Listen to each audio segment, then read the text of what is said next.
வரலாற்றை படிக்காதவன் வரலாற்றை படைக்க முடியாது என்றால் அம்பேத்கர் கற்பிக்கிறார். வரலாற்றில் தெளிவு பெறாத எந்த இனமும் எழுச்சி வர முடியாது லெனின் சொல்கிறார். வரலாறுதான் எல்லா இனங்களுக்கும் வழிகாட்டும். நீ வாழ்ந்ததெங்கே வீழ்ந்ததெங்கே அதை வாசித்து உணராமல் நீ நிமிர முடியாது. நீ யார்? உலகத்திற்கு மானம், வீரம், அறம் எல்லாவற்றையும் கற்பித்த இனத்தின் மகன் நீ.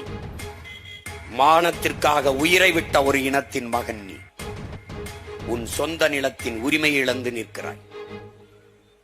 இந்த வங்காள விரிகுடா கடல் இன்னைக்கு தாண்டா வங்காள விரிகுடா. வரலாற்றின் குறிப்புகளில் சோழன் லேக்கடா, சோழனுடைய ஏரி. நம் மீனவ மக்கள், நம் சொந்தங்கள் படகு போட்டி படகு ஓட்டுவது போல நம்முடைய பாட்டன் அரசனுக்கு அரசன் அருண்மொழி சோழன் அவன் மகன் அரசேந்திரனும் கப்பல் ஓட்டி விளையாடினார்கள் என்பது வரலாறு.